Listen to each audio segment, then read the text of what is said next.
Hello, you filthy animals, and Welcome to the 9th episode of the Season 3 Arrow Rewrite series. This is a series of videos that is part of a greater Arrowverse Rewrite series, where I will attempt to rewrite the entire Arrowverse season by season to improve it for my personal taste using hindsight, knowing how certain storylines ended up going and knowing how the audience reacted to them. This video will be the mid-season finale of Season 3, and as you can tell, it's a very long one, so there's no time to waste on long stories. But before we begin, let me ask you to please consider subscribing to the channel and liking the video. And with that, let's begin. We watch the back of a man's head as he brushes his teeth. His room is like a prison cell.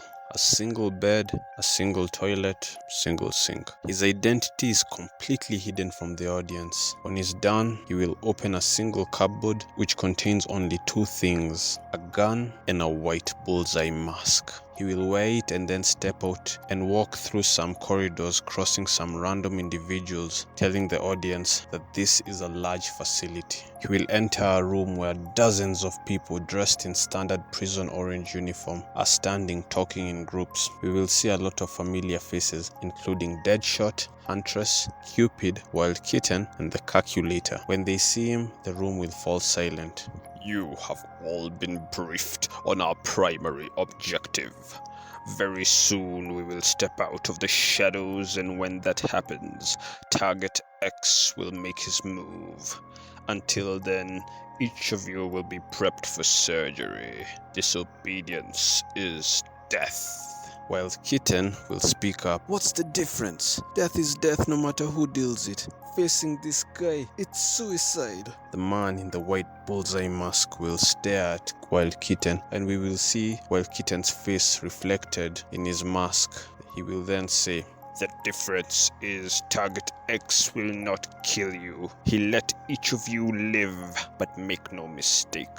To me, your lives are worthless. All of you, report to your stations, and remember, Target X is your prime assignment." And as he says this, he will point at an image of the arrow hanging on the wall. The scene will cut to Oliver Queen in the Queen Manor as he instructs some men to install a huge Christmas tree. Diggle and Roy will walk in carrying a chocolate fountain. "Leave that here. I want the guests to be able to access it without crowding at the door." "Oliver, it's nice to see you found your Christmas spirit. But is it a good idea to be throwing a party with everything going on? The annual Christmas party was one of my mother's favorite traditions. It broke her heart to skip it last year. This is my way of honoring my parents. It's a shame Walter couldn't make it. Same goes for Thea. I think she'd love what you're doing here." "Thanks, Roy. You know, Thea sent me a letter yesterday telling me that I should take care of you. Watch your back."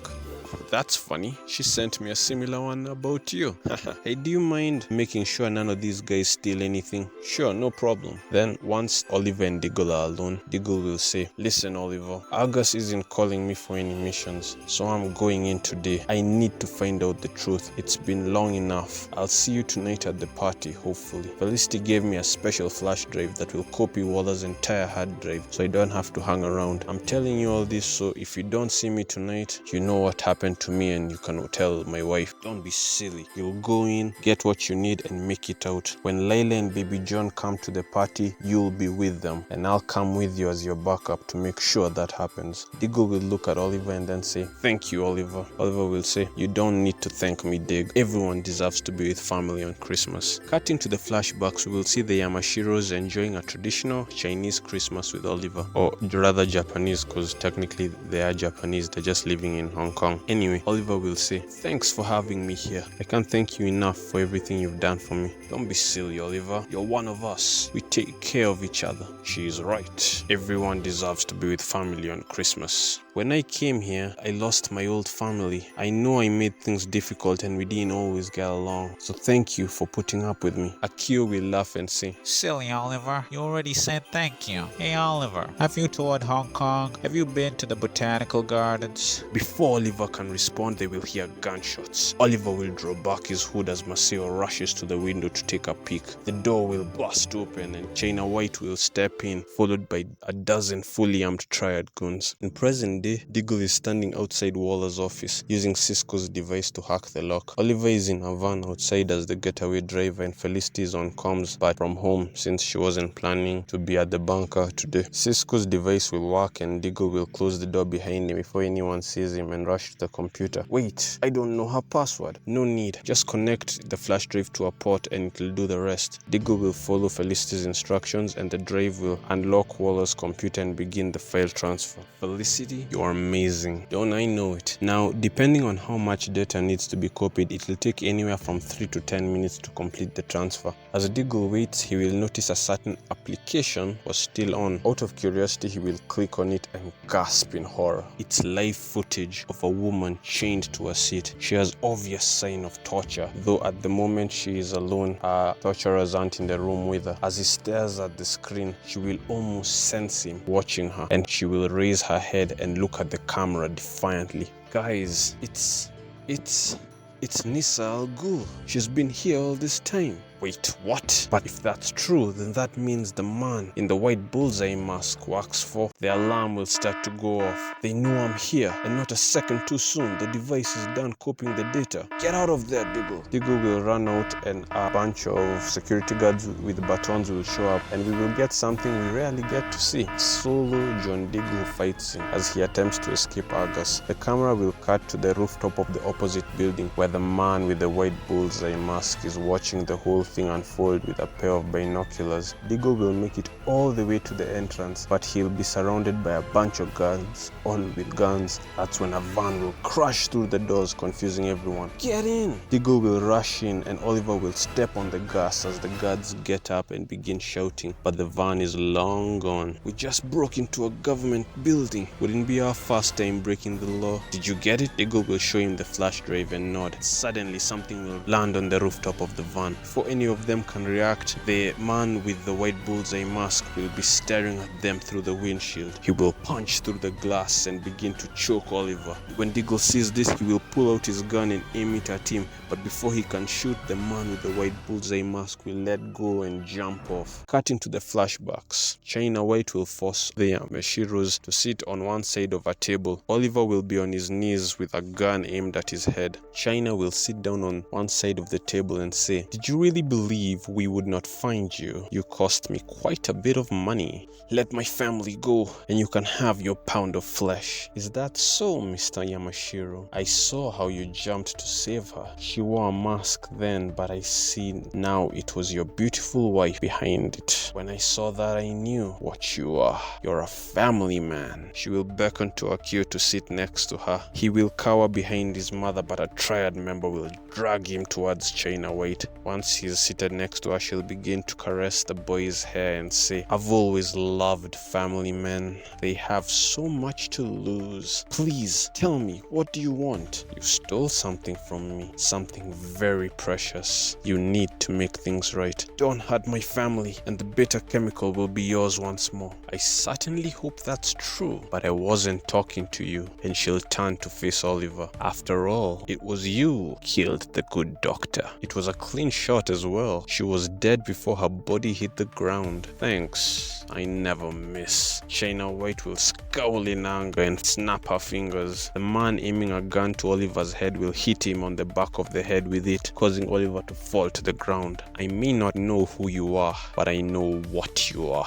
You're Amanda Waller's latest weapon. She does not value you. To her, you're all tools. Oliver will respond, "So what? You want me to switch teams? Join you in the triad?" China will stand and walk towards him. "I want you to get the beta chemical and bring it to me. If you call the police, the Yamashiros are dead. If you do not return in 4 hours, the Yamashiros are dead. If you attempt to deceive me with a decoy, the Yamashiros are dead. I get it. I heard you say you were thankful to them for their hospitality. Today we will learn what your gratitude is worth. Cutting to present day, tomorrow we'll be discussing from the Queen Manor everything they've learned. The Christmas party has already begun and all their friends and family are here, including Mr. Lance, Sin, Felicity's mom, Ted Grant, and even Ted Cod. Layla and Baby John are running late. Since all the guests are in the living room, Timaru is discussing this from upstairs. Diana will ask, "Don't understand. Why would Argus kidnap Nissa?" "It's not Argus. Not really. It's Checkmate running Argus from the shadows. The man in the White Bullseye mask must be one of them. All the answers we seek are on that flash drive." "Felicity, did you find out what Checkmate's true goal is?" "Not yet. The data was heavily encrypted. I've got the computer at the Arrow Cave working on it. I'm heading there after the party." "Guys, isn't Argus or Checkmate whatever, isn't it the government? It's not exactly a standard crook. How do we beat them?" "We can't. Not as vigilantes. We need the system to beat the system. Oliver, the SCPD can't take down the government's intelligence branch. It's a little out of their jurisdiction. The media has no jurisdiction. I have a friend who works at the Starling City News, and Barry's crush Iris works at CCPN. We start with them and spread the info until every news channel in the country is broadcasting the truth about Checkmate." "Okay, that's the plan. Dinah, call your friend at SCN. Felicity, go to the bunker and monitor everything. The second it's done decrypting, copy it onto our computer and then make 3 copies of the drive onto other flash drives. By tonight, the world will know the truth." Then Team Arrow will disperse and Oliver will go to attend to his guests. Diggle will then receive a message from Lila's phone saying, "Come home, John Diggle, and come alone." He will rush home to find the man with the white bullseye on his mask seated in a sofa, cradling his 1-year-old son. Diggle will rush towards him, but the man will raise a finger to stop him. Diggle will realize that same hand has a knife in it, and he'll stop moving. "Where's Lila?" Tell me, John Diggle, do you love your family? "You bastard. Where's my wife?" Alive, but only barely. Please, take a seat. "I swear, if you hurt her, if you hurt any of them, I'm going to..." I did hurt her. She would not tell me what I needed to know.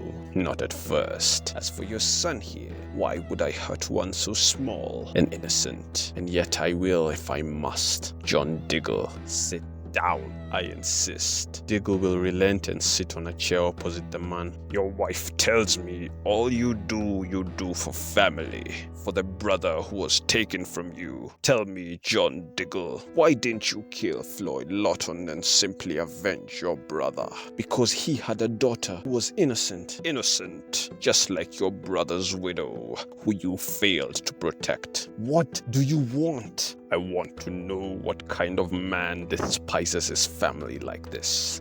What kind of brother lets his dead brother's wife die? What kind of husband leaves his own wife so vulnerable? What kind of father cares more for Oliver Queen than his own son? What does Oliver have to do with any of this? Everything.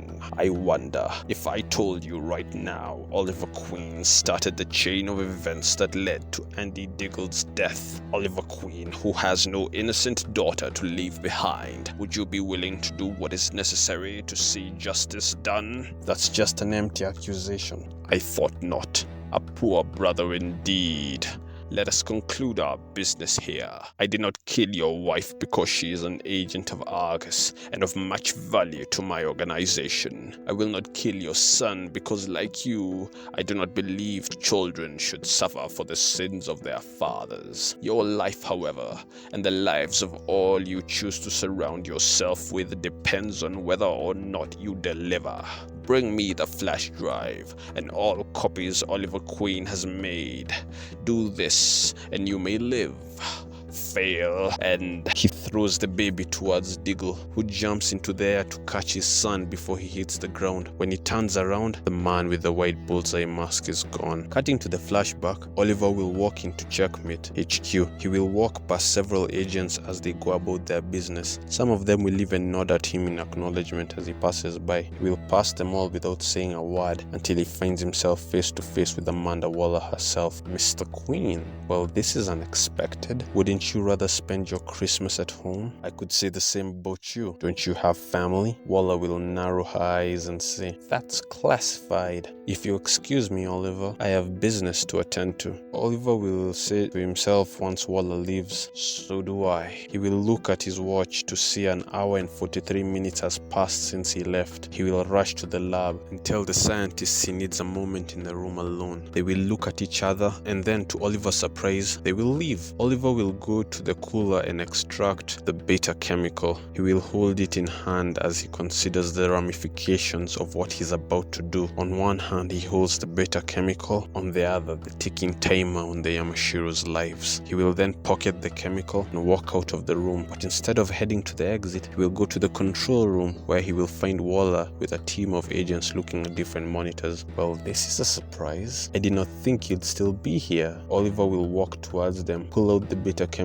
and say, I need to talk to you. I need to tell you something important. It's about the Yamashiros. But before he can go further, he will see what's on the monitors. It's live footage of the Yamashiros' house. The prisoners have all been tied and China White is drinking tea as her men patrol the compound. Oliver will turn to Waller and say, wait, you knew? What is all this? I like to keep an eye on all my assets. I must say, Oliver, for a second there, I believed you were going to betray me. But as always, you never disappoint. So this was just another one of your tests? What about Maceo and his family? As I'm sure you realized when you chose to come to me instead of following China Wei's instructions, weighed against the potential deaths of millions, the Yamashiros are expendable, Oliver will say in horror. Expendable? Waller will look at him dead in the eye and say, everyone is expendable, Mr. Queen. And yes, this was a test. My soldiers had orders to shoot to kill had you emerged from this building with a beta chemical. Oliver will take a minute to absorb the words, then ask, what if they'd hit the chemical? Waller will smile and say, did you really believe I would leave our most precious asset in an unguarded refrigerator? The real chemical is 7 floors below us in our most secure vault. So you'd have had me shot over a decoy? I'd have had you shot over disloyalty. But now is not the time for semantics. The Yamashiros are both valuable assets of Checkmate, which I am not ready to lose just yet. Tell me, Oliver, how good is your poker face? Cutting to present day, we'll find Timaru in the Arrow Cave as Diggle narrates his story. He will say he found his wife in the basement of their house unconscious with a broken arm. She is in the hospital right now, but the doctors say she should be fine. Diggle will say he needs to take all the copies of the files to August before the man in the White Bullseye mask decides to go to the hospital and finish the job. Oliver will stop him. He told you Layla was a valuable agent. That's why he let her leave. Baby John is here with us. Your family is safe. If she was that valuable to him, that animal wouldn't have done that to her. He said he wouldn't hurt my son, then threw him like a rag doll 5 minutes later. If I don't do this, I know he will kill her. I have no choice. You do have a choice. If Checkmate isn't taken down, how many more will die by their hands? If Nissa isn't rescued, how many more wives and children will be slaughtered when Rachel Ghul comes to collect his due? We will find another way to stop them, Oliver. We always do. Layla is in danger now. Your wife's life isn't worth the entire city. No one's life is worth the entire city. What are you saying? Layla's expendable? Before Oliver can respond, Dinah will interrupt to cool things down and say, Oliver didn't mean that. He only meant we can save Layla without putting the city at risk. Diggle will look at Oliver coldly and say, yeah, I know exactly what he meant. Oliver will turn to Felicity, who alongside Roy was quiet this entire time. Are you done decrypting the files? Yes, and I made the 3 copies like you asked. So now there are 4 flash drives. Good. Dinah, did you get your contact at SCN? Yes. If we get it to their building before 6 p.m.,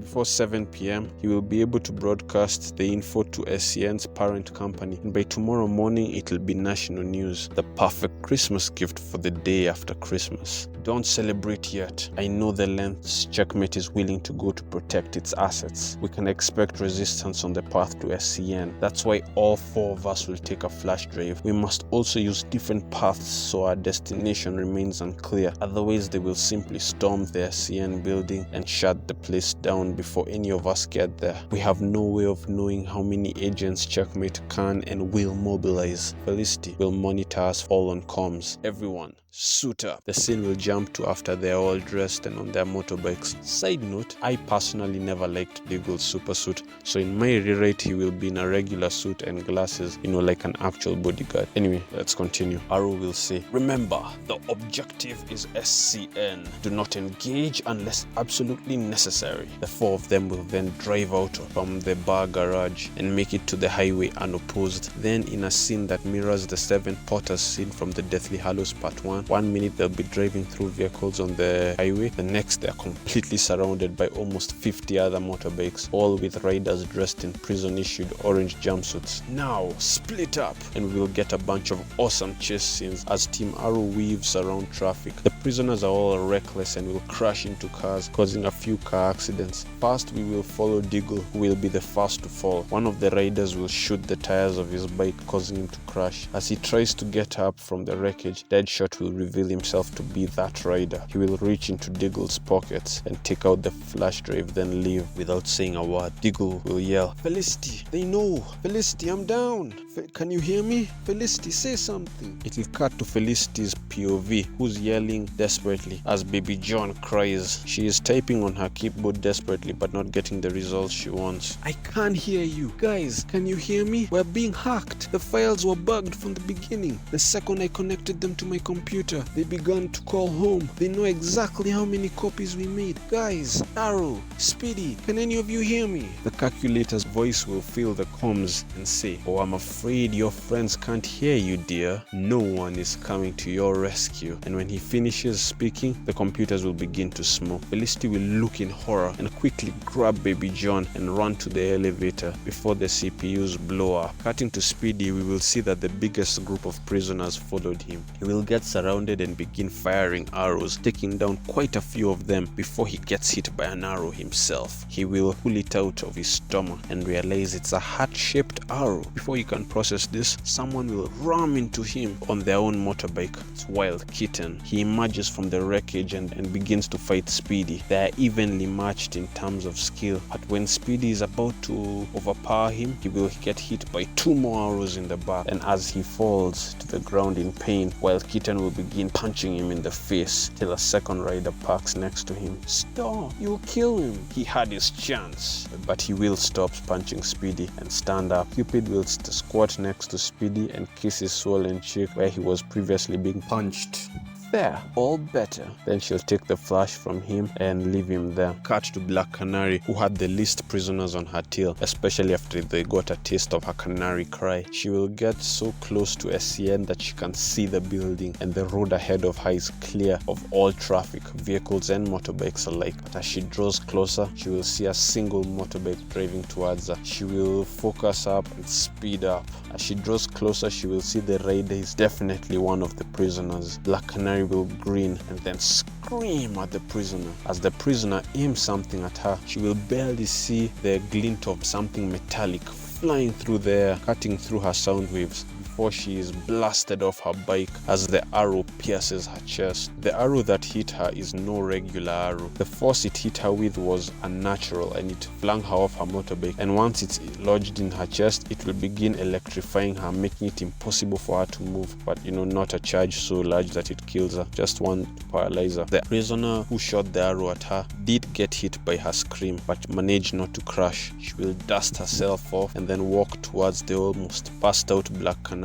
in no hurry. Oliver's always been predictable. I knew you were all heading for the news from the beginning, so I came here first. Dinah will barely gasp. I know you. And that's when Huntress will step close enough for the audience to be able to see who it was. And I know you. The eggheads made me this arrow specifically to deal with you. And she will crouch next to Dinah and say, looks like I got your lung. No more screaming for a while, Dinah. Next time I see you, I won't be so merciful. And she will take her flash drive and drive away. Cutting to the flashbacks, we will watch as Oliver returns to the Yamashiro's household with a better chemical in hand. The camera will show his watch to show that he had 8 minutes left. China White will be standing outside the door with the Yamashiros all bound, kneeling before her. When she sees Oliver, she will grin and say, "Cutting it a bit close, aren't we? I was about to begin executing the family." Oliver will raise the beta chemical into the air. "Release them, or I'll smash this on the ground and kill us all." China White will respond, "No need to do anything rash. I'm a woman of my word. But first my man must verify that is indeed the late Dr. Rocket's pierced the resistance and not some dyed beverage." Oliver will begin to panic and say, "If I give this up, you'll kill them anyway, and me next. I need assurance." China White will say angrily, "The only assurance I will give you is if you don't hand the chemical over before I'm done talking. I will kill all of you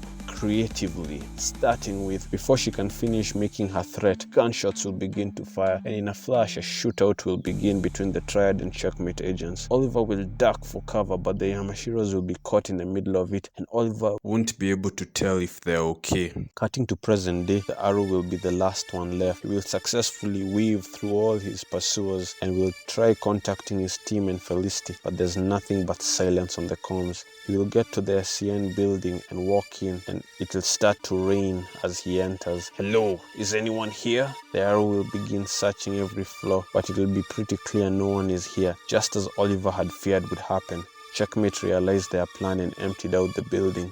The Arrow will decide his next step should be getting back, because so long as he has his flash drive, there's still hope and they can always carry out their plan with another news station another day. But he needs to hold on to that evidence. The Arrow will then sense someone behind him and quickly turn around, drawing back his bow. But before he can loose, a sword will cut through the air and slash through his bow, cleaving it in half. Whoever the man in the White Bullseye mask is, he is a master of stealth. Usually when the Arrow senses someone, they are a few meters behind him, but this guy was able to get close enough to cut him with a sword before the Arrow was aware of his presence. "Who are you? What do you want?" Ping! And the elevator doors will open with a ping. Huntress, Wild Kitten, Deadshot, and Cupid will all step out and surround him. The Arrow will look at them and say, "The Suicide Squad. Of course, it was always under Argus. I should have known." Observant, but too late to save yourself from what's about to happen. I'm not the one who needs saving. You have all failed this city. And the 5 of them will attack the Arrow, and he will actually do a good job. It will become very clear very quickly that apart from the man in the White Bullseye mask and to a smaller extent Wild Kitten, none of these guys specialize in hand-to-hand combat. I'm not saying they're amateurs, but you know, the Arrow's been doing this for years. As the Arrow tackles Deadshot into Cupid, he will say, "Without discipline, your numbers become my advantage." The man in the White Bullseye mask will respond saying, "Fall back. Formation 004. Stanzler, lead the charge." They will listen to him, and all the Suicide Squad members will back up and line up on one side of the Arrow, while the man with the White Bullseye mask stands on the other side of him. While Kitten will rush him, and Oliver, who was expecting the attack because, he had them being told the formation, will spin to backhand him. However, while Kitten wasn't attacking, he had crouched, which will make Arrow miss his backhand, and he will grab Oliver and sort of hug him. The Arrow will grab Wild Kitten's waist, ready to tackle him to the ground, but before anyone can do anything, the man with the White Bullseye on his mask will press a button from his pocket, and Wild Kitten's head will explode. The blood will splatter on Oliver's face, and his ears will begin ringing from the explosion. And before he can get his bearings, the man with the White Bullseye on his mask will punch him in the face. The episode will basically turn into a Jujutsu Kaisen episode, as the Suicide Squad jumps the Arrow and beats him up. Think of that one cutscene from Spider-Man PS4 where the Sinister Six jumps Spider-Man. They will beat him up really badly as his ears are still ringing from Wild Kitten's death. Then, once they are done beating him up, Oliver will be so injured and his ears are still ringing like I said, so he won't hear what the man in the White Bullseye mask is saying. But Deadshot and Huntress will each grab him by an arm and drag him. They will drag him all the way to the to the elevator, where they will take it all the way to the top floor, and they'll keep dragging him until they all get to the roof of the building. And it's a flat roof with a helicopter pad, because it's a news station, so the helicopter pad is for the news chopper, but the chopper isn't here at the moment. And by now the rain is pouring heavily. We will get a cinematic shot of the 4 remaining members of the Suicide Squad standing ominously on the roof with lightning flashing in the background as the arrow lays on the ground in pain. Then a helicopter will appear in the sky as all 5 of them watch it land on the helicopter pad, and from it the true main villain of this season will emerge. Up until now we've only seen her in flashbacks, but now we will see Amanda Waller in present day. She will walk to the Suicide Squad members and say, "Hand them over," and Deadshot, Cupid and the Huntress will give her the flash drives they obtained from the members of Team Arrow. She will turn to the man in the White Bullseye mask and ask, "And the original?" He will point at the injured Arrow, who will struggle to sit up and say in disgust, "You.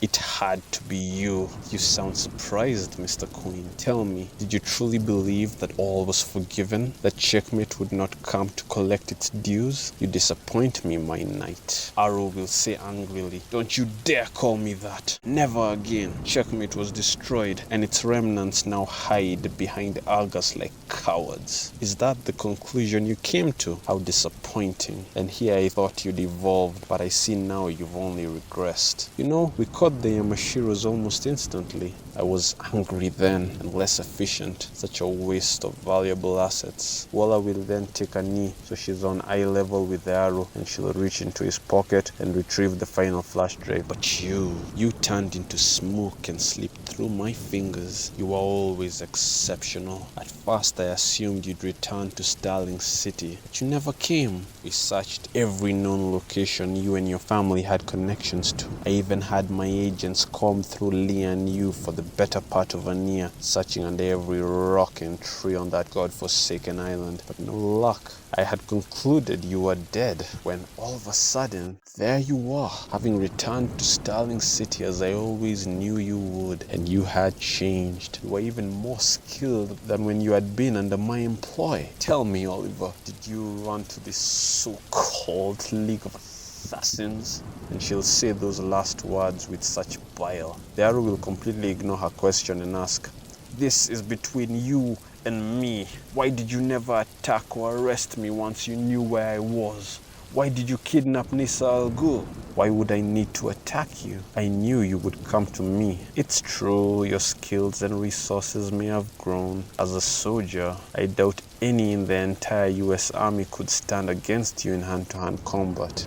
However, do you want to know why, despite your strength, your great combat prowess, you will in the end fail to save this city you love so much?" The Arrow will only stare at her without responding. "It's because you've lost the conviction necessary to enact real change. You can't make an omelette without breaking a few eggs, Oliver. My knight would never hesitate to take a life to fulfill his mission. But this broken arrow I see before me has lost its edge. That is why you fail."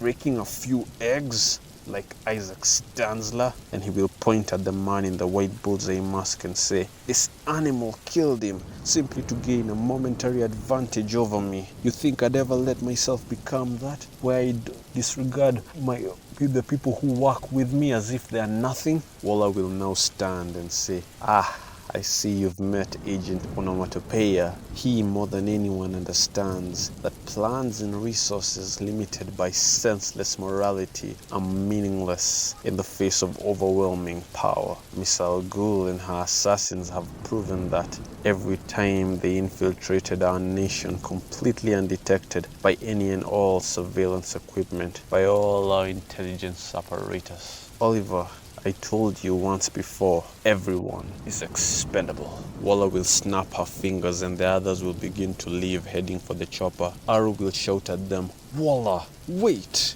You don't understand. If you don't return Rachel Ghul's daughter, the League of Assassins will descend upon us all and destroy everything." Waller will turn around and outstretch her arms as the rain showers over her.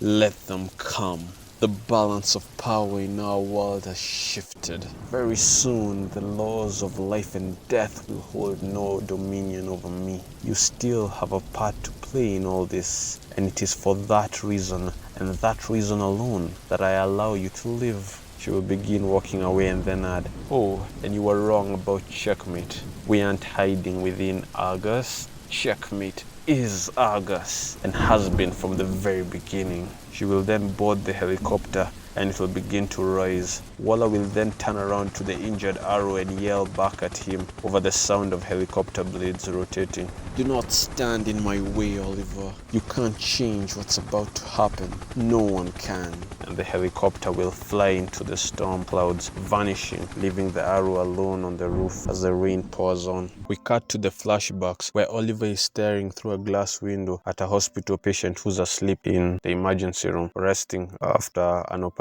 Maceo will walk to him and say, the doctors say she will make a full recovery. The bullet hit her arm and no vital organs. That's good. How's Akio? He's a fighter, just like his mother. He will be okay. We shielded him when the gunfire started, so he's physically unharmed. I'm glad. I'm so glad. You have been a great blessing to me and my family, Oliver. I thank you. Also, Waller wants to see you. Oliver will nod and it will cut to Oliver entering the control room to find Waller with a single agent. Oliver will ask, don't you ever sleep? Waller will look at him and then say, that'll be all for now. And the agents will leave. Then she will turn to Oliver again and say, you have a 100% mission success rate. It's impressive. You and I view success differently. Most of the triad members escaped and a lot of our agents died. True, but we caught the priority target. She and Naoe is now under Checkmate's custody. She will soon tell us what her true goals for the GAP virus were. But that is a story for another day. I summoned you here to congratulate you personally. Usually an agent needs at least 10 missions completed before ascending to a vacant seat, but my superior agrees you show promise. Welcome to Checkmate, Oliver Queen. You are now the Black Queen's Knight. We will cut to present day in the Queen Manor, where Diggle is treating Oliver's wounds on his bed, and the rest of the guests are long gone by now. So the members of Team Aru are all in the living room nursing their wounds, minus Diggle, who's patching Oliver up, plus Baby John, who is asleep in the corner of the room. Roy will break the silence and ask, Felicity, do you still have any of the data from Waller's computer? Anything at all? Felicity will shake her head and say, no. When the calculator hacked me, he wiped our servers clean. Not just the Waller info, but all the info that we had collected over the last 2.5 years of vigilantism. It's all gone. I'll have to recreate my files from scratch. Surely we could still expose her. I mean, if we all testified in court, maybe we could. With what evidence, Roy? It would be our word against hers, and Waller's word is the government's word. And whilst we have no evidence against her, she has plenty against us. Remember, vigilantism is a crime in Starling City. Face it, Waller has every card stacked in her favor. Oliver's voice will interrupt them and say, not every card, not yet. And the camera will turn to show Oliver Queen standing in the doorway, being supported by Diggle. Every single one of them will rush to him and hug him. Then we will see that they're all being watched on CCTV footage via hidden camera. The calculator is seated on a chair before the monitor as Waller and Onomatopoeia stand behind him. Well, that's every camera tested. Now that you installed the last one in their little Arrow cave, while they're all busy licking their wounds, we'll have constant eyes on them. Damn! I still can't believe Oliver Queen is the Arrow. Talk about a plot twist. Waller will turn to Onomatopoeia and ask, and you are certain no one saw you? Onomatopoeia will nod. Good. It would not do for Oliver to suspect how much of his secrets we already know.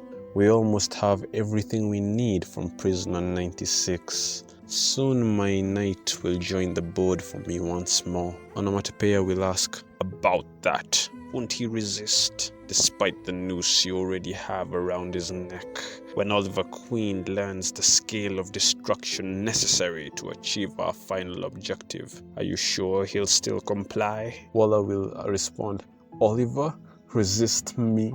And she'll begin to laugh maniacally. Your skills are second to none, but you've always lacked the vision necessary to achieve greater power.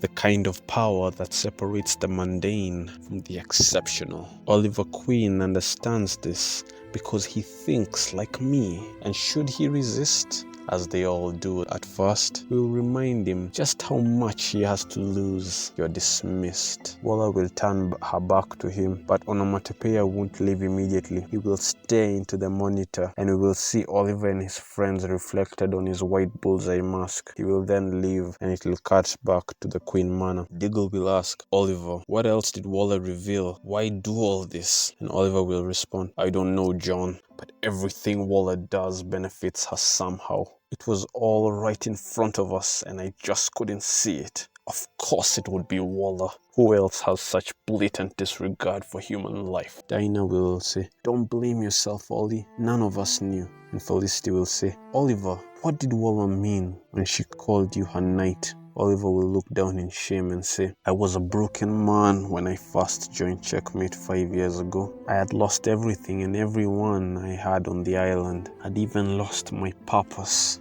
Waller has always been an expert at turning people into tools, but it's no excuse. Everything wrong with me, everything you've all tried to help me overcome these past 2 years, it all came from her. Roy will quickly cut in. Oliver, don't say that. You're nothing like Waller. You're an inspiration to everyone in this city. That things can't get better if we simply have the courage to fight for them. Roy is right. Oliver, listen to me. You faced worse than Waller and won. You always win in the end. Yeah, you survived your 5 years in hell and came out a better man. You've survived Waller once. You can do it again. And this time, you'll have all of us. We're with you to the bitter end. Oliver will look at all of them with hopeful eyes and then say, it's not enough to simply survive. During my 5 years in hell, only one goal kept me alive, to survive and one day right my father's wrongs. But now it's my wrongs in need of redemption. In my pursuit of survival, I never thought to consider the destruction I left behind. I created the monster that murdered my mother. And now, everything that happened to the Yamashiros, everything that's happening to Nisa, it's all on me. I need to get to the bottom of all this and find out the truth. I need to make things right. There's no running away this time. This time, I'll stop her forever. And with that, that brings us to the end of the episode. But we're not done yet. Now that we've finished the first half of the season, I want us to discuss what I've done so far, the things I've changed, and give my reasoning for things I've done. For the obvious questions that I think everyone will wonder. One, why change the original Sarah storyline where she got killed and whatnot? I mean, well, I'll tell you why. In my opinion, it ended up killing a lot of hype when Sarah learns who had been built up throughout all of the original season 2 as this character we'd now grown to love, and we all thought she was a badass. And then at the very beginning of season 3, she was immediately killed off. I remember for me personally, it killed my hype to a certain extent. I mean, no, not that much. I still watched the show just fine. But when I compare it to the cliffhanger that I made, where Nisa Al Ghul gets kidnapped by an unknown person who we found out this season was, August and the Suicide Squad, Nisa is still alive, rather than have her die and then come back and then die, basically cheapening death. This opens the pathway to many storylines without killing off a character who people had grown to love. If you're gonna kill off a character, don't do it at the beginning of an episode of a season out of nowhere. They did something similar with Firestorm in season 2 of The Flash. Another question, now that I've revealed that Waller's the main villain of the season, natural questions would be like, what? Waller's not even a Green Arrow villain. She's not even a true villain. I mean, I think she falls more to the side of villainy than she does to heroism. But I get a person can ask, why not just take a villain who already existed, like let's say Damien Dark, since, I've already said that season 5 will be the Rachel Gould season, so you know why it's not Rachel Gould this season. And I'll tell you right now, season 4 will be the Prometheus season. So you can ask, why not just bring Damien Dark and improve him instead of making up a whole new main villain? And I'll respond to that by saying, 1, I know what I'm gonna do with Damien Dark, just let me cook. And 2, the reason why I chose Amanda Waller is I think she's the perfect midway villain for at least the storyline of the first 5 seasons. And plus, I think that if every single season you get a villain who's physically more powerful than the last one, it gets a bit goofy. By the time you're reaching the final season, you have a villain who's so ridiculously Overpowered. that it borders you can't take him seriously. Why doesn't he lose? Why doesn't he win instantly? Because there'll be constant power creep. I think it's important to sometimes break apart the villains. Make no mistake, just because Waller's the main villain, the Arrow, if it was in a simple 1v1, would destroy her in a fight. I know I already set up early in the season that she can fight, but she's not much for Oliver. She's going to be more of a psychological villain. Obviously, she like I said, she can't fight, but I think of her more as Prometheus unmasked. There's the masked Prometheus, the physical threat, and there's the unmasked Prometheus who completely messed with Oliver's mind. And in my opinion, the unmasked Prometheus was the one who did more damage and had a more of a lasting effect than the masked Prometheus. And that's what I hope to achieve with Waller. Now that, obviously I didn't do that in the first half because identity was unknown, but in the second half she's gonna do some not so great things, but she is a villain. So she's not supposed to be nice. As for the Suicide Squad as villains, because it's not just Waller, it's Waller and the Suicide Squad, it seems a bit obvious, but just in case it isn't, I'm just gonna straight up say it. Each member of the main Suicide Squad is meant to mirror a certain member of Team Arrow. Deadshot, already we know he mirrors, he's going to go against John Diggle and help him conclude his arc. Huntress counters Black Canary. I didn't bother setting them up in this season because Dinah and the Huntress go back all the way to season 1, and even in season 2 they had an interaction. So I think the setup's already there, and I have plans for how the two of them will work in the second half. The ones who I had to set up because they weren't there was, Roy ended up having two. He had Wild Kitten, who I gave a goofy name because I knew he was gonna die in this episode, and mainly Cupid, who again plans for how she will, help Roy evolve his arc. And finally Felicity, and this is why I chose to bring her father a whole season early, because if I'm not mistaken, I'm pretty sure the calculator was introduced in season 4, but I could be wrong. Originally I was gonna go with that bee woman. Remember the woman with all the bees who kept making all those bee puns? But then I decided, let's save her for another day.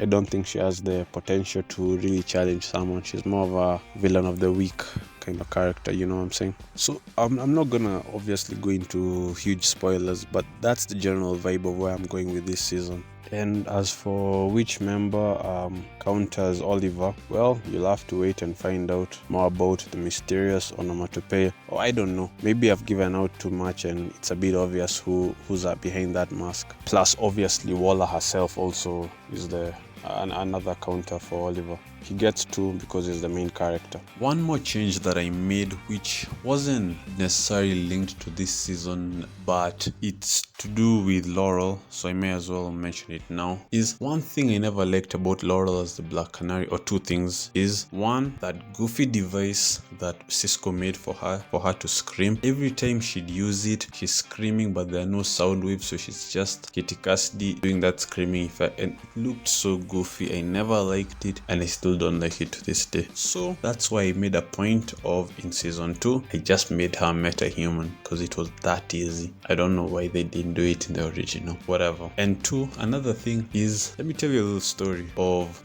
when I was starting the rewrite. I hadn't planned to post it on YouTube by then, but by then I'd already done, the Supergirl and Flash one. The Arrow one was like the 3rd one I did. Anyway, I can't tell you why, but at some point I looked up a clip on YouTube of the season 3 finale of Arrow, where Team Arrow is fighting the League of Assassins members as they're trying to get to the chopper, and someone commented somewhere that no way these people are able to fight the League of Assassins. Laurel of all people, she's the weakest one here, something along those lines. It's obviously, I can't quote it exactly, I don't even know if that's the right video, but I think it was that video anyway. And the worst part was, I couldn't even refute it because it was true. Laurel was by far the weakest member of that team. I don't like that. The Black Canary is not a weak character, especially in hand-to-hand combat. In fact, I don't know if this is controversial or anything, but in my opinion, comic book Black Canary would defeat comic book Green Arrow in hand-to-hand combat any day of the week. But that's just me, I guess. But the point is, it doesn't matter who's strong or who's weaker. The point is, the idea that Laurel was just so pathetic. I really don't like it, which is why I made a point from the very first rewrite to establish that all throughout the show that she's someone who loves fighting. And if you really think about it, of all the rewrite characters, the one person who we've been seeing training the most is Laurel, which is, I'm not gonna make her like the strongest person in the entire Arrowverse or something, or even in Arrow, but I don't want, if this had been the real show that had come out, what I've come up with, I just want that no one can question that the Black Canary is a top fighter, because she is a top fighter. She's not Lady Shiva or Rachel Gould level or a Batman level, but she's not a low level fighter either. If you have any other questions that obviously aren't too spoilery, please ask them down below. And not just that, I genuinely need you guys' feedback. If you made it all the way to the end of the rewrite and you can hear what I'm saying right now, then dude, comment down below. Tell me, what did you like, what you really didn't like, so can improve the quality of the rewrite as it goes forward. I want, by the time I finally reach Crisis on Infinite Earths, I can look back to my first few videos and the videos I've been making at the time and see, I can see a very clear quality improvement, but I won't get that unless people comment and give their honest opinions. Anyway, the next episode won't actually be an Arrow episode, it will be the Flash season 1, which will be a single episode, and then after that we'll get Arrow season 3 episode 10 called You Dig Your Own Grave. If you enjoyed this episode and made it all the way at the end, for goodness sake, please subscribe to the channel and hit that like button. Turn on the notifications as well. Click this section of the screen to see the first episode of the Flash rewrite, or click this side of the screen to watch the next episode of the season 3 Arrow rewrite series. Until then, hail and farewell.